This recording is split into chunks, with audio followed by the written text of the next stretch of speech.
Chapter 2 The Runaways. Tommy walked along, thinking of spankings. It was dark when he reached home. Tom could see the evening star. He went to the barn to say hello to the horses. Father had named them Dan, Webster, and Henry Clay. Tommy gave them each an apple. You don't have to be good in church, do you? Tommy said. The horses stamped and snorted. Tommy saw the hay wagon, piled high with hay. He wanted to jump from the hay loft down into all that hay in the wagon. So up he climbed into the loft. Hi, Dan Webster. Hey, Henry Clay, look at me, he hollered. Then he jumped into the hay wagon. Two hens squawked. Something in the dim loft said, Aha, it sounded like a baby crying. Who's there? Said Tommy. Dan Webster stamped his hoof. Tommy climbed back into the loft to see what had made the noise.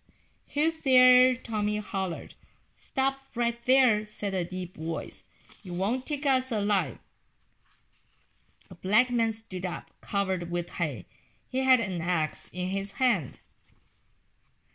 Tommy was so frightened, he fell back into the hay. Oh, my goodness, Vinny, said the man. It's only a little boy. The man dropped the axe he held. We just hiding, he said, smiling. We won't hurt you. Does Father know you're here? Said Tommy. What? What are you doing in our barn? Is Deacon Fuller your daddy? Tommy nodded his head. He hid us here, said the man. A little boy stood up beside him. That's my boy, little Jeff, said the man. I'm Big Jeff. This is my wife, Vinnie, and this is my baby Pearl. We're running away. Running away? Said Tommy. We're going to Canada, said Vinnie. We up from Carolina, said Jeff. We've been following the drinking gourd every step of the way. Mommy, your phone makes the woods blue. What? Your phone makes the woods blue. Oh, really? Yeah. Okay. The drinking gourd, said Tommy. What's that? Shoot, boy, said little Jeff. You mean you never heard of the drinking gourd? I'll show you. Little Jeff jumped down from the loft and ran to the barn door. Up in the wintry sky shone the stars. Little Jeff pointed to the Big Dipper, caught in the branches of an elm. That's a drinking gourd. No, that's a Big Dipper, said Tommy. Same thing, said little Jeff. The front end of the drinking gourd points straight up to the North Star. Following the North Star, and you get to Canada. And you be free. We're in Canada. Yes, so we're free. Thomas Dudley Fuller, said Father from the shadows. Didn't I tell you to wait in your room? Father, said Tommy, surprised. I found Jeff and Vinnie, and I see who you found. You found all my passengers, said Father. Don't ask any questions. Help hitch up the horses. We've got to get started. Chapter 3 On the Underground Railroad. Tommy and Father sat in the wagon. Did we start chapter 2 or chapter 1? Chapter 2. Oh, I forgot. Will we just... Yeah. Tommy and Father sat in the wagon. Jeff and Vinnie and little Jeff and baby Pearl were hidden in the hay. They were driving towards the river. I've been a slave all my life, Tommy, said Jeff, sitting up in the hay. Mommy, can you not bend the book? That was the day I decided we would run away to Canada on the Underground Railroad. The Underground Railroad, said Tommy. Shoot, boy, said little Jeff. You never heard about that, neither? You see, Tommy, said Father, the Underground Railroad isn't a railroad with steam engines and tracks and cars. It's a secret group of people who believe slavery is wicked. They live in homes and farms like ours, stretching from here to Canada. Everybody in the group has people like Jeff and Winnie helping them get away. And they got stations on the Underground Railroad. And said little Jeff, like our barn, said Tommy. And they got conductors, said Jeff, like me, said Father. And they got passengers, said Winnie, like us, said little Jeff. They call it underground, said Father, because it's a secret. Every bit of it has to be a secret. You're right, said Jeff.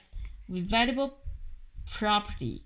My old master lost 2,500 when he lost us, if he lost a penny. Then I'm sure he'll send some men to try to catch you, said Father. So you get back down under that hay. Nobody's going to catch me, said Jeff, as long as I got my axe. Then Jeff and Winnie and little Jeff and baby Pearl all hid from sight. Tommy, said Father, don't say a word to anybody about what happened tonight. Jeff's a brave man. I'd hate to see a brave man sent back into slavery. Promise? I promise, said Tommy. Wow. Oh. Horses, said Father. This is the end of the line. I had to find the boat now. It's hidden here on the riverbank. Father walked into the darkness. A whippoorwill called. Chapter 4. The Searching Party. It's been 7 minutes. Yeah. Tommy heard hoofbeats on the road. He saw lanterns bobbing. 4 men on horseback rode up to the wagon and stopped. The men got down from their horses. Say, young fellow, said the leader, I'm a U.S. Marshal. These are men. We're going to search that wagon. We're looking for runaways. Runaways? Said Tommy. A Negro slave, said the marshal. His wife and 2 children. There is a reward for them. You wouldn't have them hidden in the wagon, would you, boy? Tommy's mouth was dry. You won't find anything but hay in this wagon, he said. Maybe we better search it anyway, said the marshal. Tommy was scared. He thought about little Jeff and the others hidden in the hay. If the marshal found them, he would send them back to South. They would have to be slaves. They would never be free. Marshal said to Tommy, I guess I better tell you all about it. You see, I'm Tommy Fuller, and I'm running away myself. You Deacon Fuller boy? Said the marshal. That's right, said Tommy. Shoo, said the marshal. This is the boy made all that fussy in church this afternoon, fishing for geese. All the men laughed. Father was boiling mad, said Tommy. He was going to give me a licking, so I ran away. We're chasing the wrong wagon, boys, said the marshal. You better go home for your pal, Tommy, and take your licking. Yes, sir, said Tommy. And next time you go fishing, said the marshal, tell your pa, I want you to catch me 2 ducks and a nice fat turkey. That's an order. All the men laughed. Then they rode away. Chapter 5. The last chapter, I guess. Okay. Over the river, Father came out of the shadow. Jeff and Winnie sat up in the hay. Jeff's axe was still in his hand. You did just fine, said Father. I thought the marshal would find us. Sure enough this time, said Jeff. Tommy was too scared to speak. Take the wagon back alone, Tommy, said Father. We have to row across the next station. Little Jeff jumped into the boat. Jeff jumped in too. He helped Winnie and baby Pearl get settled. A whippoorwill called. Father started rolling away. Tommy heard the dip and splash of the oars in the winter. Goodbye, little Jeff, Tommy whispered. Goodbye, whispered little Jeff. Goodbye, whispered Jeff and Winnie. Father rode into the darkness, and then the boat was gone.